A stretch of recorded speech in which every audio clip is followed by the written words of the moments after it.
got some problems that you wanna solve? Then let's chat. That job getting on your nerves, then let's chat. Girl, you know I can relate, so let's chat. Cause I'ma tell you what the bottom line is. I'ma tell you what the bottom line is. I'ma tell you what the bottom line is. I'ma tell you what the bottom line is. What the bottom line is. What the bottom line is.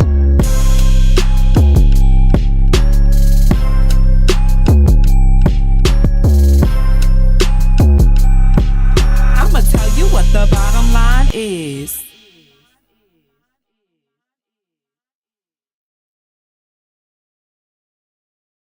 Hey everybody, it's your girl Cece, and we are back with another episode of The Bottom Line Is. And of course, a part of my tagline, I say I am so excited, as I always am, for each one of my guests. But this guest, of course, is very special. So some of you don't know that I used to live in Vegas.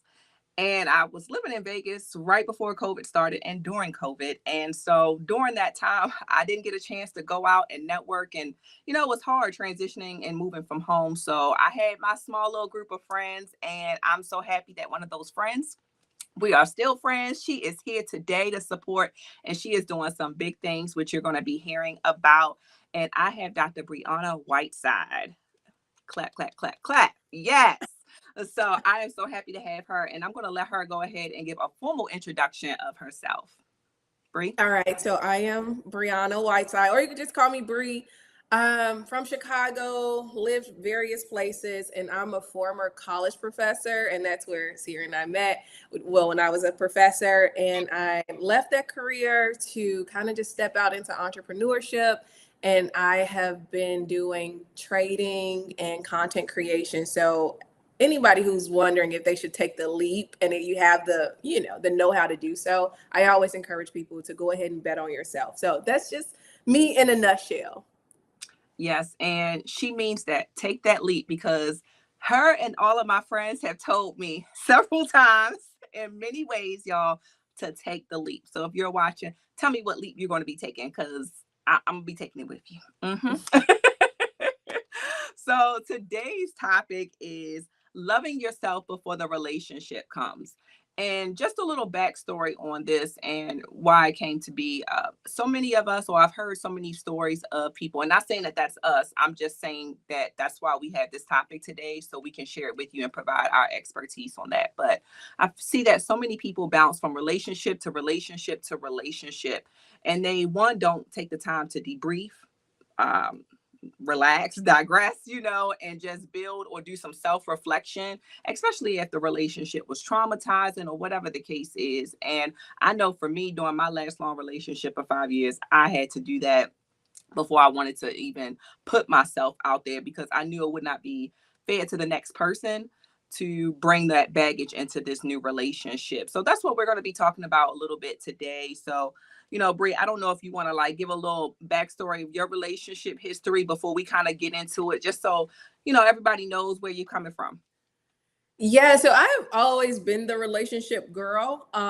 May not have had the best picks in the men, but I've always been a long-term relationship type of woman. I haven't had a lot of relationships because I do, as you said, believe that when you get your feelings hurt, you need to sit down for a season or for a second, because you're going to create more victims due to being emotionally unavailable and all the things that you have to cycle through. And so as a result of my relationships ending, I would sit down for a few months, depending on what happened in the relationship. But I don't want to say that I was in toxic relationships because I wasn't. I was just in relationships that were not good for me and were not suitable for me. And I know that sometimes we like to label people toxic when you're just not a match. You know what I'm saying? And you keep trying to be a match, and that's when the problems start to happen. So I've had maybe 4 or 5 long-term relationships, and I mean a couple of years. But my last relationship was a few months, 6 months, due to infidelity. And so I'm pretty sure we're going to get into that, because you were around to see and hear that issue, or when I went through that thing. And so, yeah, I had to do some work, and I'm willing to talk about it. Yeah, no, for sure. And I think too, you hit on a couple of things that when you need that time for self-reflection, it's not just because somebody broke up with you, but it could be you realizing like this is no longer good for me. Like you said, this is no longer suitable for me and I need to excuse myself out of it. And Yeah. that's when you realize like, well, what do I want? How do I want to be treated? Because I feel like a lot of us don't really know what we need. And people talk about love languages. Like I remember us having that conversation a long time ago. Yeah. But it's not just about like pleasing my love language. It's definitely more than that, right? When you agree? No, I do. I think that in addition to talking about love languages, a lot of people do not understand attachment styles and how you attach. So this is how you handle when the problems arise, right? Are you a person who shuts down? Are you dismissive avoidant? Are you anxious? Like all these things. And so I didn't learn those things until after the infidelity happened. And I was like, well, if I go out here, I'm finna run through all of these men. I'm about to be a savage. Or you can go to therapy. And that relationship sent me to therapy for the first time. And it was the best thing because I was growing in my career. I was doing all the right things on the outside, but emotionally, I was stunted. And I didn't realize that I was stunted. You know, when you come growing up in poverty, when you grow up in single parent homes, like you think you're okay.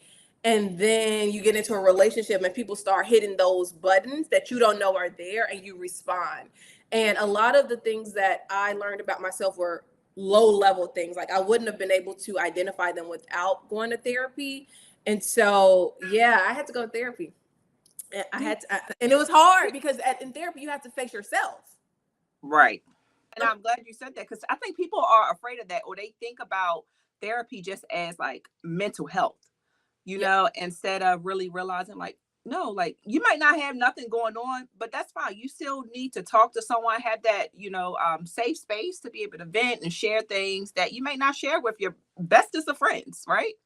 100%. And though I understand that a lot of people are against therapy, I think I like therapy because it allows you to hear yourself think, right? And a lot of times we don't do external processing because we don't want to be judged. But I had a male therapist at first, and then I switched over to a woman therapist like maybe a year later. And I was in therapy for like 2 years because the work that we were doing was really deeply rooted in childhood for me. Right now, of course, I knew that I had daddy issues because I had a single parent home. I knew that I was a people pleaser because, my mom was a teenage mother and all of these things. And she had certain expectations about me, but I wasn't happy genuinely in my life because I had become someone else that wasn't natural to me in order to survive. So when we get through therapy, I remember my therapist asking me a question. He's like, could you ever ask a question that would ask somebody to do something for you that would inconvenience them? And I would say no. I said no at first. And he was like, why not? And I was like, because I don't want to inconvenience anyone. And he's like, ultimately, when we work through it, you don't think you're worthy enough for someone to be inconvenienced by a need of yours. This is a problem here because I'm the oldest child. There was no time to grieve and mourn and do the things because my mom was a single parent of 5. I'm the oldest daughter. So I'm the second in command. So I learned very young, your needs go to the back. It does not matter, right? And this isn't something my mother consciously, said and did, but it's just a result of the circumstances that I was, raised in. And when we got to the heart of that matter, that you don't really believe that people should sacrifice for you and you're used to doing all the sacrificing, baby, that opened up so much. And I was silently resentful for people for not reading my mind and being able to say, oh, let me just do that for you. You know what I'm saying? Like I could not articulate that in relationships. And I didn't understand why until I had to do that work of unlocking some of those emotions. So while the infidelity was not funny then, and did not Right. feel good then, it was the best thing that I could have done because it was an investment. I mean, the therapy as a result was an investment in me and learning what I really need. Yeah. And we were just talking too about just when you are not ready for, and you correct me if I'm saying this wrong, about the blessings, like God forced you into the blessings. And although no, infidelity, excuse me, is not funny on like no grounds, right? but maybe something like that had to happen to wake you up, to get you out of that situation so you could take that time to process and self-reflect, and because otherwise you might not have done it, right? Or at least I if you wasn't did, gonna go to therapy. done it at that time. I was anti-therapy. I'm not gonna hold you. Like most Black Yeah. folks, you don't need therapy. I needed it, y'all. I needed it, and I needed it for the next phase of my life, right? That incident, which was embarrassing, it was hurtful. Yeah, that incident threw me into a process that I didn't know that I needed. And so as a result, that it was a blessing in disguise, because if I didn't get my feelings hurt by someone in 2020, right before the world, right as I found out about the cheating and the world shuts down the next week. Yeah, I know. It was the worst timing. The worst. Oh, yeah. It was a blessing in disguise. I needed to go to therapy. I needed to just look at me and understand who I was on a deeper level, because for high achieving women like you and I, we go. We can go. We can get a job done. We can get a task done. We can get the raise. We can do the things. But sitting in the feelings, sitting in the emotions, sitting in the discomfort, we're not doing that. We got to go achieve something. And I was Queen Supreme Achiever. Okay. Right, right. My feelings get hurt, I'm gonna go achieve something, period. But my Yep. feelings were still hurt. And I think therapy taught me it's okay to be hurt. It's okay to feel like this was a blow to you. It's okay to do those things, because now, since I've unlocked all of those emotions, I'm able to date with clarity and assess people to see if they're suitable for where I am and where I'm going. Yeah, and I think it allows us to see that quickly. Because, like you said earlier, I feel like we stay in a situation that's not good for us because maybe we think we can change the person. We think all of these things that are the wrong things. Yeah. I'm so guilty of that as well. So, yeah, but like you said, I can go into it now where it's like, as soon as I get that red flag, I'm a SpongeBob. I'm going to be out. I'm going to be out. Now, let me ask you this. I used to be someone who would cut people off and forget their mama had them. Okay. Red flag. I'm forgetting your mama had you immediately. You're done. Right. So is it cut off at the first sign of red flag, or is it, hey, can we have a conversation about this? I'm gonna let you know this doesn't work for me, and I'm gonna let you decide if you want to adjust or not. How does that work? No, okay. So when I think about the times that I've had, I think it depends on what that red flag is. Okay. Because if it's something that is, on the surface, then yeah, I can have a conversation with it. But if it's something that I'm like, long time, I can't do this. No, thank you, Lord, for letting me see this, and I'm gonna be out. So, but yeah, I mean, and I'll tell the person like, hey, I spotted this. You can take it for whatever you wanted to take it as, like whether it's true or not. But this is how I felt, and I just don't think the right place for me. I like that. I just, sometimes I'm just always on the fence. Like, are we leaving without having a conversation? Are these red flags, or are these just things that I don't like? You know what I mean? Right. So I think therapy has helped me think through some of that process, because at the first sign, I'm like, your mama never had you. Yeah, and that's the thing. I was like, I wish, I'm working on that. I wish I could have that like straight cutoff. So it takes me like maybe 24 to 48 hours. Then I can forget that your mama had you. But that 24 or 48 hours, me, I'm a bitch to everybody. I'm gonna talk about it. Sure. Process. Yeah, and that's my way of processing. And then I'm like, all right, move on. Next. So, but that's real talk. That's real talk. Everyone moves in dating with their best interest in mind. And I think women kind of don't a lot of times, you know what I mean? Like we're super forgiving. And I do think we should be understanding in some instances, but I don't think we should lay our burdens down by the riverside and sacrifice ourselves at the altar of a man. I just don't think that. No. I don't think that. And therapy has helped me become clearer about that. When you were just saying that, I thought about the dating apps. When you're scrolling through the dating apps, since we're talking about red flags real quick, you see that you scrolling through, you look at that profile, you like, yes, discernment. Yeah. And I know you used to get on me all the time about Like, girl, because I mean, to this day, I literally still just get on the dating app for like 5 minutes, maybe Oh my 10 God. if we really lucky, you know. Hey, look, okay, No. because it's just not catching my attention. I'm just like, mm. Yeah, I That think red flag, and they are not really red flags. They more so an orange flag. Okay, when you're looking on the dating app, because you're judging by what you see, what they felt is appropriate to share, correct. right? Yeah. On the same thing to me, but I just be like, yeah, no. Yeah, I'm gonna I swipe feel left like 5 times and I'm gonna come off that. I'm gonna zip it because you already know how I feel about how you I know. uh, Real conversations here on the bottom line is. okay. Look, What's the next that'll question? yeah, Next. that'll be another episode. Okay.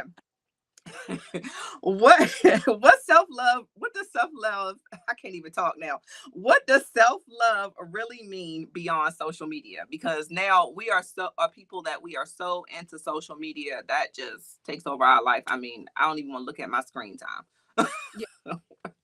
No, for So sure. I think a lot of times social media is for escapism. And we all have different ideas about what self-love means, you know, especially when you get your feelings hurt. I love myself too much. No, no, no, no, no, right? right. When I think about self-love, I think about compassion. I think about grace. I think about doing the hard things that you don't want to do, but you know you should do. I think about self-responsibility.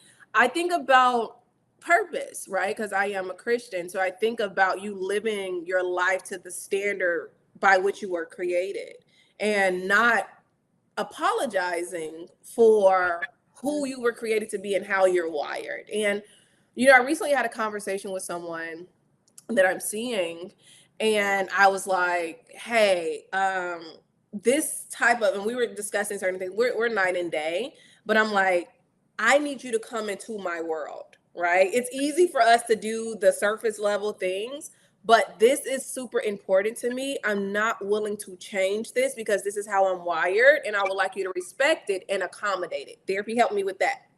Okay. And so that's standing up for yourself, right? Being okay, like, hey, this is who I am. I want you to understand the fullness of me, and I'm not willing to negotiate this. Are you willing to rise to the occasion or not? And give that person an opportunity. And the reason why I approach conversations like that is because at one point, y'all, when I was down in the dumps and didn't know who I was, I begged a man to be with me at one point. Begged. And we have I, all done it, all guilty. And if you say you're I not guilty, people, yeah, think about it. I begged this man, and because I had no self-esteem, right? Yeah. I didn't know We who didn't I know our was. I self-worth. self-worth, yeah, and I had low self-esteem too, right? Mhm. Because I found value in like, oh, if I just achieve this, then I'm worthy. No, I didn't feel worthy because I didn't feel like my dad was around. So how can a man love me if my own dad wasn't around to love me in that way? You know what I'm saying? So I hadn't Right. processed that childhood work that I needed to do. But baby, after I begged that man that year, and he gave me that response he gave me, I said I would never, ever, ever, ever degrade myself like that again. It showed me how desperate I was, and Right. that was me.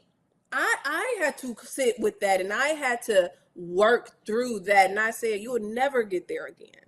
You got to do something else. And so the reason why I'm giving people a chance when I'm dating, an opportunity to tell me if you're willing to accommodate this or not, is because that is a technique that I learned in therapy. Hey, this is me. I know it can be a lot. If you think it's a lot, if you're not used to women making certain demands or requests of you, are you willing to do it? If not, thank you so much. It's been lovely. I love that. Thank you. We had a great run. But if you are, okay, let's continue on that. So that was a roundabout way of me saying self-love is staying true to you at your core and also advocating for yourself, even if it means you're going to miss out on something. You have to deal with yourself and love yourself in that way, because if you don't have that standard for you, no one else will have that standard for you. Yeah. No, and standards are important. I think that's where a lot of people fall short is, recognizing those standards. So Well, on that note, what would you say is the difference between loneliness and genuinely wanting partnership? Because I think that's we so want companionship Mhm. that we don't really know how to be alone. We don't, and a lot of people talk about self dates and things like that. Self dates is not a word, but taking your own self out for a solo date as well. What are your thoughts? I think that people demonize women for wanting a partner and they call them pygmies. And there is a fine line between having a desire, a God given desire for companionship, right? This ain't something you just woke up wanting. This was a desire that God put inside you as well as the man. So people demonize women for wanting the companionship that we were naturally wired to want and desire. I don't do that. I think that there are times when you could even be lonely in dating Yeah. someone. You know what I'm saying? And it the loneliness is just for me an opportunity to check in with myself to see where do I feel like I'm at a deficit, right? Where am I not feeling fulfilled? I think of loneliness as a warning sign. Hey, pay attention. Something's going on with you emotionally. So I don't necessarily ascribe to, oh, you don't need no nigga. Oh, I don't know if I can say that. That's fine. But I am not one of those women at all. Yeah. I walk a middle ground in a lot of things that I do. And I think that it's healthy to want companionship, but you have to understand what's suitable for you. And you mentioned standards before you asked me this question. And one thing I know is some of the standards that people say they have are not their standards. They're No. not standards for your life. So I remember when I was first trying to figure out what I liked and what I wanted, what I needed, people would tell me, you need a man to do this, this, this, and this. Actually, I don't, right? Exactly. I'm not wired to need a man in these areas. I am clear about the area that I need, and it's not financial. And if you can meet this need, then okay, we can date, we can do these things. And so I had to learn to not let society and people tell me you should want a man to do X, Y, and Z. Because there are certain things that come with X, Y, and Z that I'm not willing to do. You know what I'm saying? Yeah, it's like by doing that you sacrifice another part of you, as a result because you're not staying true to who you are and what your True to who you expectations are, what are. your standards are and all that. So No, yeah, mm, and you know, and I think that when I'm thinking about loneliness, I think that some loneliness is healthy because it causes you or forces you to do other things to kind of avoid that. So maybe get a hobby, maybe go out more, maybe, do something creative to as an outlet. But I also understand that none of those things can replace a woman's deep-seated desire for a husband, for a partner, for someone to do life with because we're so communal. Women are wired to be communal, right? Why would we ever try to rewrite that narrative? You know what I'm saying? So I think that social media has kind of played a big hand in the downward spiral of relationships. We may be coming back to center, maybe, right. but I think loneliness is just a part of the journey. And I think that you should never decrease your desire for something that you want, because that's just like me saying, you telling me that you want to do better in your life and you want to become financially responsible. And I say, girl, you don't need to do that. You don't need that. All you need to do is Mm-hmm. something else. Why am I redirecting you? You have told me Mm. that this is something that you want for your life. Okay, let's figure out how we can get you there. Now, of course, men do the choosing. They do. So Yeah. we women, we are the gatekeepers of sex, and men are the gatekeepers of relationship. I we like that. can't we can't make a man give up his cards, just like he can't make us give up our cards. That's true. Now the issue is that we give up our cards. Yeah, too fast. We give up our cards and they don't give up their cards at the same time. We gotta do it at the same time. But I say that to say, if this is your desire, this is your desire. The only thing you can do is what's in your control. Right. No one should make you feel bad about wanting a partner, wanting a healthy relationship, wanting someone. And I think I kind of went through this moment where I was turning on that, but then I was like, Briana, what are you doing? Like, you still want it, okay? Like at the end of the day, you still want it. You can put yourself in position, like you always do with everything in your life, to do what you need to do. But these men have to choose you, and you have to accept their offer. That part. And That part. if it ain't the offer you want, don't choose it, okay?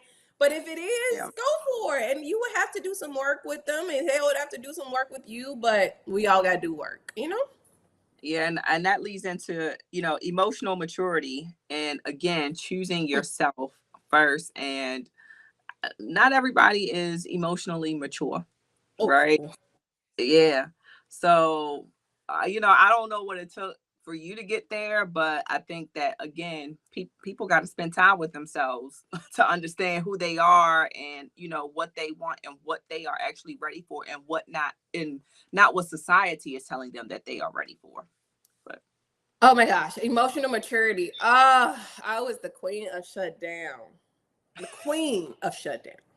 The queen of silent treatment. It's immature and it's abusive, yeah, right?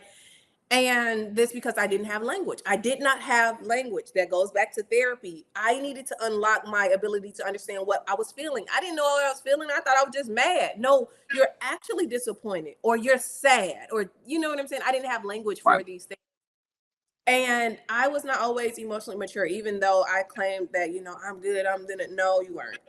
You was locked down. You didn't get to express your feelings as a child. Therefore, when someone asks you what's wrong, I'm fine. You're not fine. No. You're not fine. And everybody know you're not fine, right? So you're like, you're Yeah, not. because they know you. They see how your whole behavior, and people fail to realize like body language tells a lot. Hello? Body language, my Yeah. face, Yep. all of these things. Yeah. And so I was not as emotionally mature as I thought. And I also had kind of like an inflated sense of self. And that was a God journey. That God journey where he was like, actually, let me show you you. And when I started seeing like who I really was, I was like, I didn't like what I saw. I didn't like the woman who Right. was staring back at me in the mirror. Yes, I had certain things going and they worked and it was good. But I was like, you still missing the mark in so many other places, right? And when I had to eat a piece of humble pie, that's when things started to change. But it took humility. And Yeah. yeah, it was a hard season. I'll Yeah. say. Like, I think people just are afraid of what they would see in that mirror if they, if they looked. And it's like, well, that's a good thing. You need to look. And if you don't like what you see, like Michael Jackson said, I'm looking at the man in the mirror, then In the mirror. change it. Figure out what you got to do to change it. I'm asking But that he change his ways. Like, what's but up? the help, right? But the change is hard, right? Even when we're thinking about Right. relationships, we want everyone else to change for us Yeah. Or without instead of us, realizing, huh? we want everybody to change instead of us being the Yes. one to change. Not Yeah. realizing that you may have to change too. You may have to shift and adjust to accommodate the needs of the relationship. You might have to. And no one wants to do that because we think we good. And I'm saying me, I'm calling me out. I thought I was good, y'all. I was excellent on paper. I was horrible in relationships because I was not emotionally mature. And I didn't Right. know I wasn't emotionally mature until I knew I was emotionally immature. And when I realized that, I'm like, you got an option. You can either keep doing this or you can do the hard work, be an adult, because everybody want to be an adult until it's time to apologize. Or until it's time to communicate. Everybody grown until we gotta be grown. Right. And Yeah. I'm not saying I arrived, but I am arriving. I'm Yeah, on we're the way. on our way. We're on our way. I'm around the corner. But it's a process. It's a process. You have to wake up and do it every day. And so, yeah. So I just can't call out people that I'm dating and say this. Like, no, there's still moments when I'm struggling with it too. And it's pride. That's what it is. Oh, It's pride. pride is, that's another gem in this episode too. Pride knocks people out. That's a whole Yeah. other Yeah, too. you're prideful. It's crazy. But yeah. Well, what advice would you give to women struggling with self-worth or dating?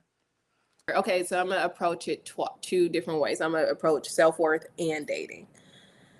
As far as self-worth, the only way that you're going to build up any self-worth or value or confidence is by knowing who you are, and not who you became because you had to survive or you're living in a world and social media, all this. No, who you are at your core. Who were you before all of these things happened to you?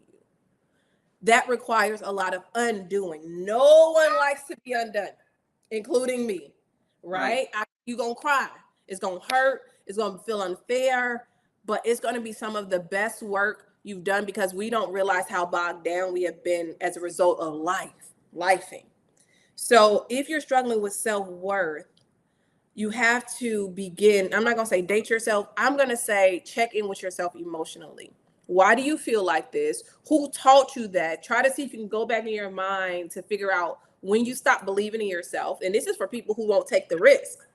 When did you stop believing in yourself? What lies have you believed that culture has told you that are not true and not universal? Like all this red pill content, even the women who give some of this advice, it's not always applicable to you. You know what I'm saying? So you have to do that deep-seated work, that ugly work, that silent, lonely, devastating work of rediscovering who you are, and only you know how to get back to that.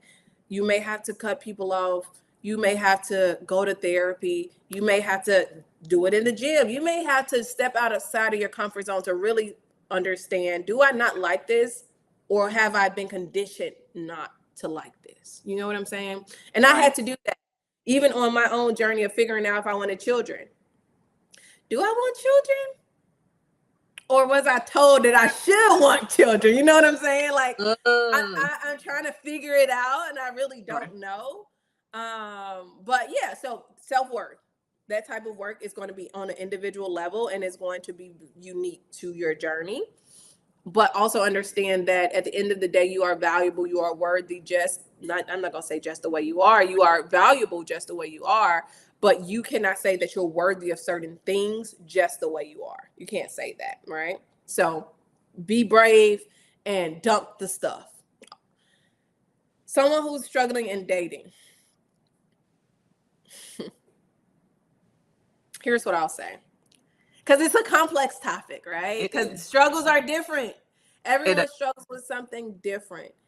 At the end of the day, you're going to meet another imperfect person.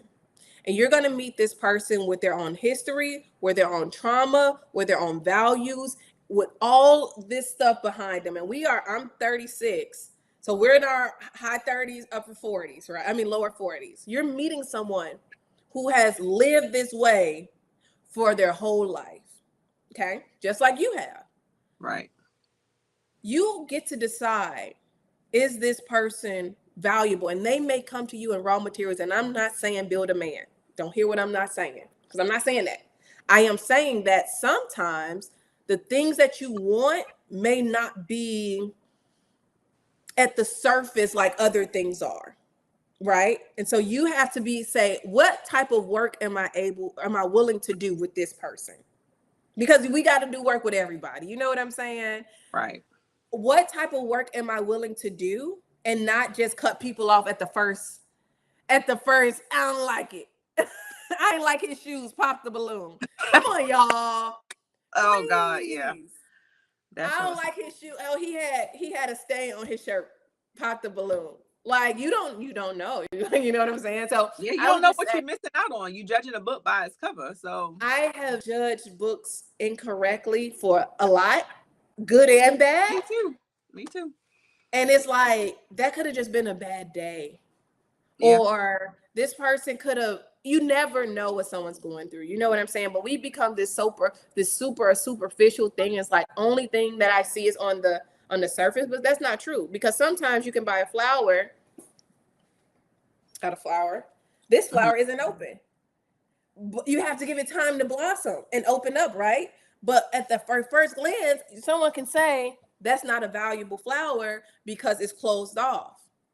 I'm not saying accept what you don't want, but you're not going to get everything in the beginning.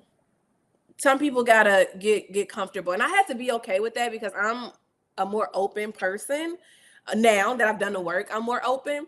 But I really have to realize, like, a lot of people are not open books like you, Brie. Like, I want to be like, okay, so tell me your story, right, on the Right. first day, Yeah. and I want to Cute. and I want to unpack and I want to have deep conversations Yeah. every day because that's what I like. And other people are like, slow down, Yeah. Savannah, slow down. Right. Okay, That's me. I'm the like, hold up now. I can't take all right? that at one sitting. Hold up. No, and I'm like, yeah, tell me more. How you feel Right. about that? And what did But I they do? Right? appreciate the vulnerability though, you know? Yeah. Oh, for sure. But sometimes that's a lot for people who are not used to doing emotions, Yeah. right? I used to be the one who wasn't doing emotions.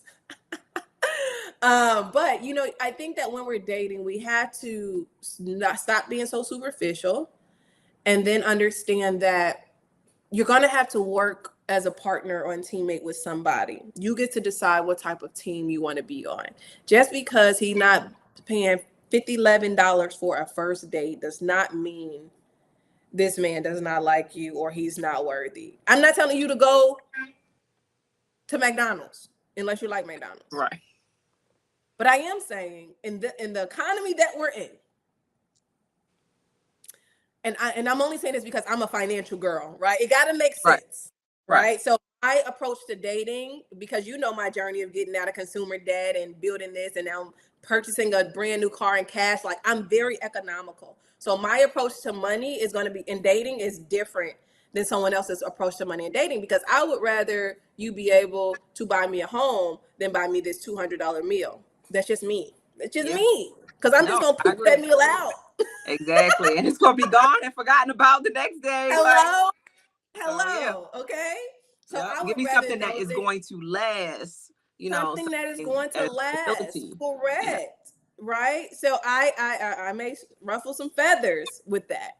But as somebody who cares about people's money and knows how hard it is to get out of debt, because I know how hard it was for me, I am very understanding to financial situations. Now, I ain't gonna say you finna take me to McDonald's, because one, I don't eat that. But secondly, I mean, it's a first date. You know what I'm saying? Like, Right. I approach dating very differently. So I would tell you again, just to reiterate, stop being so superficial. Be willing to be flexible on certain things. If it's not going against your values, what are we doing here? Right. What we doing? Social media is telling you that you don't even eat half that food. Half the food at them high expensive places is nasty anyway. First of all, they only give you a little bit at them high expensive. And they don't. It's nasty. Exactly. They don't got the lady with the fat right here in the back of the kitchen. Shut up. This is If she how I not pressure back there, is. I don't want it. If she not back, I don't want it. So, but no, I mean, that's real talk though.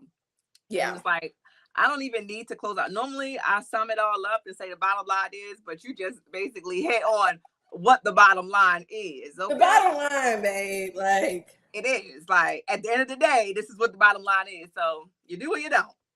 either you agree or you don't agree. But to leave you on a positive note, I'm going to tell because is your audience primarily women? Yes.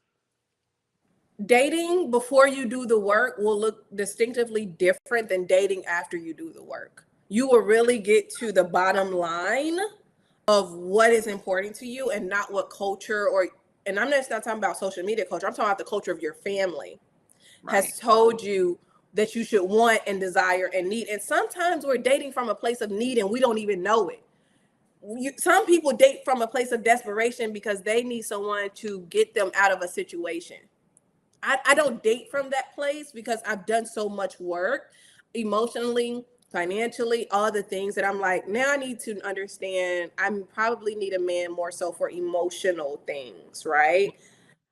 It's nice to have money. I'm not saying date somebody broke, but I also have more than people I date right now in that season of my life, right? But this time last year, I had $35 to my name. And people had to be willing to date me, right? And so it's like all of these things that, you know, that we have to consider. But a lot of times we date from a place of need and not even know it because we haven't done the work. Now, your options when you do the work will look distinctively different than your options before you do the work. But dating ultimately comes down to time and chance, to be honest. You know what I'm saying? Finding a suitable partner. I can't even say like it's going to be a walk in the park. Everybody going to get a partner. I can't even say that. It's really like a miracle in some ways, the way that I look at it, to find Yeah. someone for the future. Yeah, no, that's real talk. I was just having this conversation with one of my friends yesterday. It was just like, I come sometimes to think about I may be alone. You know what I mean? I might have moments of, dating or fun with the opposite sex, but that's if that's the trajectory that God wants me to be in, then so be it. But I refuse to be desperate and say, well, I have to do this because society, like you said, that I had to do this or I had to find a man that looked like this and Yeah. those types. And so because You that's know, what I remember when I first started dating, because I was a late bloomer, I used to think like that. And of course I went the opposite way, yeah. starting out too, which wasn't good. But yeah, go ahead. Here's what I'll say. Even though I am dating, I am fully prepared to be alone and have a great Yeah, life being alone, right? And exactly. and I think that that's the way to go, right? Yeah, If you're going to be alone, you better have a hell of a life, because when you have a companion and a partner, you have to think for the relationship, and you have to do things for the relationship, for the success of it. You get to be as selfish as you want. You get to, like, though I'm dating, maybe I'm taking a quarter trip international every quarter. I told myself this last year. I'm about to book my flight for June for Q2. mm-hmm. It don't matter if I'm seeing someone. At the end of the day, I'm an individual. I want to have certain experiences, and this person or whomever I end up marrying may not have that same value in that. They don't Right. stop no show. Mm-mm. Exactly. You got to take care of you because you are the priority.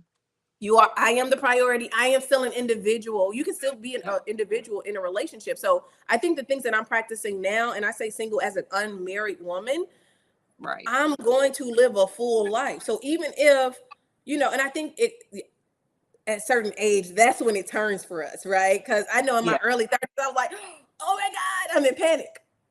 Yeah. Oh my God, right? Now I'm No, 36. Go ahead. yeah, no, I was gonna say I agree with that because I feel like in your 20s, it's like that pressure, like yes, you're partying and you think like, oh, I gotta meet a man, I gotta do this. Like back in the day growing up, I used to think like, oh, I need to be married by 25, by 30, I have 2 kids, like, all of these things, and I did none of it. And I Baby, don't regret it. I Don't feel like regret it. all of us used to have that 25 married with Yeah, children. I don't. It's like it was just our generation. That's just what I don't know where it came from, where it started, but that was what we all thought. Oh That was my what. gosh, Sarah, if I would have been 20, I didn't get my PhD to 28. If I would have been 25 with a kid, I would not have enjoyed that. Yeah, it was a I way. would have loved it and I would have adapted. I would not Right, have loved that at all for me. And I know some friends of mine who did get married mid 20s. They Some of them are divorcing right. at 35, 36 because they got married Yeah, who before they they knew were. them. Yeah, and that's Oh the my, downside. But nobody tells you that. Like they just tell you that when you want to do things when you're underage. uh, Like, oh, you don't know yourself. Don't get that tattoo because you don't know how you gonna feel. but even, true, because I got You don't know. several. I got several Yeah, tattoos. I know. And I'm like, I dang. mean that, but No, I'm no, just no, saying. no, no. Like I hear some age want to be doing this because the next person No, did it. it's true. You know. It's true. Because Yeah. why do I have this? I got it in college. This is why.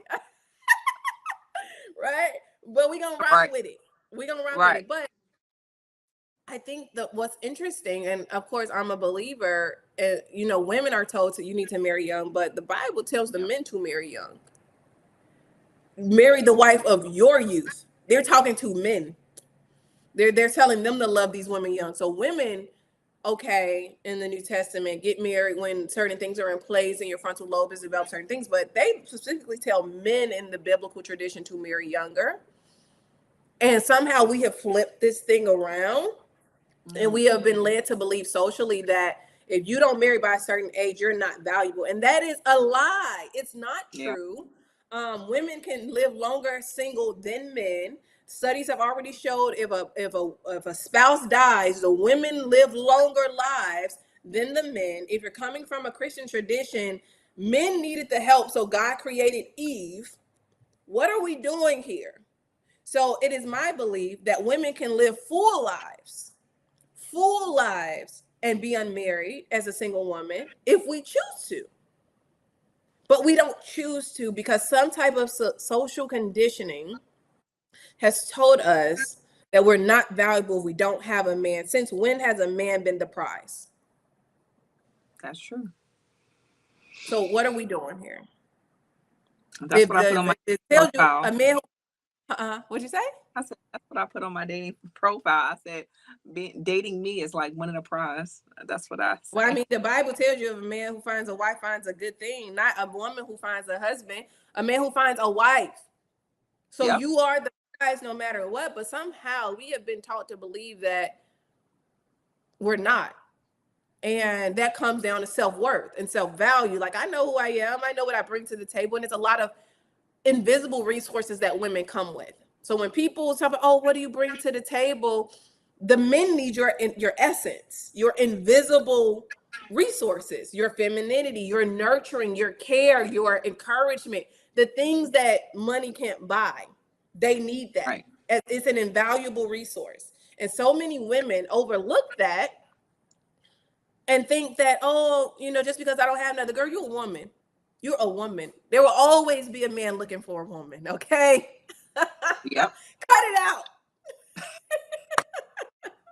I'm sorry, I got off on tangent. No, I mean, you didn't say anything that wasn't a fact, and obviously somebody needed to hear that is watching. So it needed to be shared. So, Bree, if people want to, learn about all the things that you have going on, because I know we both have a lot of things going on, and I know you always got something going on. So I don't know if you want to share any upcoming projects or share where they can, get in contact with you. Yeah, follow me on the socials. I am in a season where I'm not really doing a lot of pouring into people and doing things. I'm like rebuilding my life. And so follow me on TikTok. It is the Book of Briana, and or Instagram, because I'm back on there. And it is the Book of Briana on there too. So those two platforms is where you can find me. All right. Yep. And we'll have that below as well. So thank you again for, chatting with me. Of course, as always, when we chat, we have some good conversations. So make sure that you like, comment, and subscribe. And I will see you next week on another